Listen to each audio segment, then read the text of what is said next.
these fights have come. So it's wonderful to see people in person. Permanent outdoor dining. If a street is narrowed by the placement of sheds to the point where the street is not much wider than a car, it makes it difficult or impossible for us to set up a ladder truck. If you or a loved one has a shed in front of your building or on your block, you should be concerned about how this shed will affect you should your building be on fire. So the issue is really about how do we use the public space that we own and not give it over to private interests. And the folks who say everybody's enjoying it, you can only enjoy it if you have the money to enjoy it. So I will just finish by saying they pointed to Paris as the paragon. Well, the mayor of Paris has said, we did this for an emergency. This year we're changing the rules. You can only have movable tables and chairs, no sheds, and they have to close at 10 o'clock. And it's only from the spring to the fall. So all of those people who hung their hat on, look at Paris, well, yes, we're going to look at Paris, where they have made common sense changes going forward. Now, we've always had sidewalk cafes. We have had that as the hallmark of our community. These are not sidewalk cafes. When our kids are trying to do their homework, they can't focus because they have loud music banging the windows. And so we think about what made this community great. What made Lower Manhattan great? The people, but in partnership with small businesses.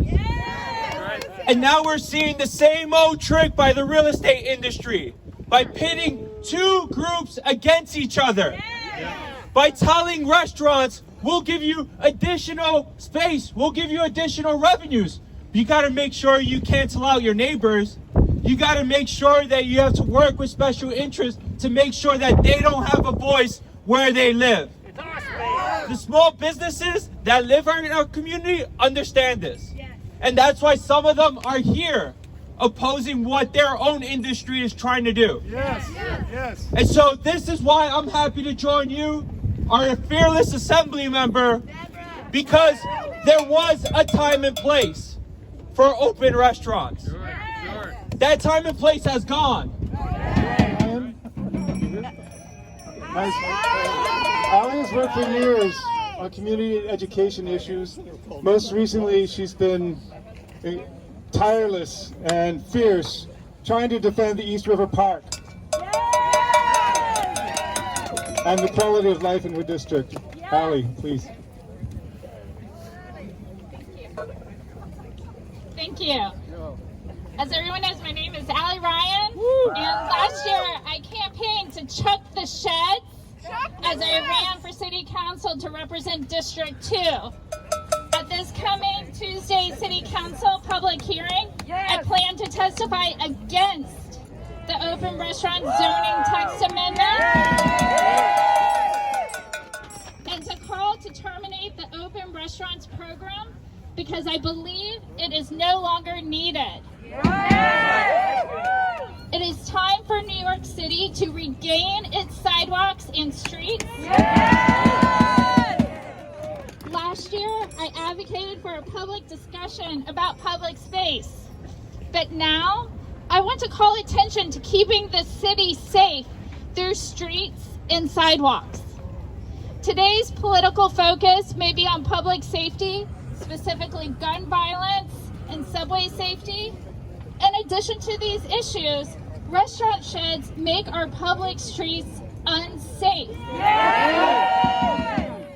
They are abandoned structures most of the time, invite illicit activity, rats, flooding, and they promote an image of urban decay. Every weekday, Personally, I walk or bike my children to and from school 4 times a day. And every block, I encounter restaurant sheds. I could talk about how awful it is to bike past fresh rat roadkill, or how we navigate the trash surrounding the restaurant sheds. But I do want to talk about how I see many outdoor restaurant setups that are basically fully enclosed to all sides with little or obvious ventilation. In other words, they just occupy public space to expand their enclosed seating.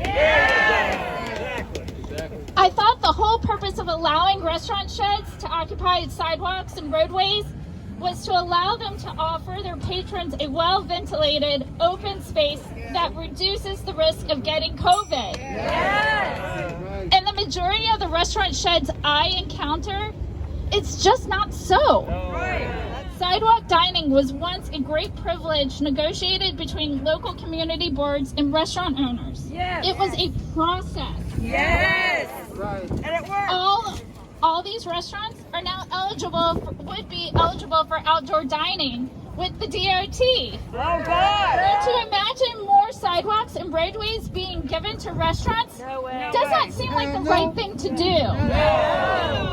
What can we do? Let's support pre-pandemic outdoor dining.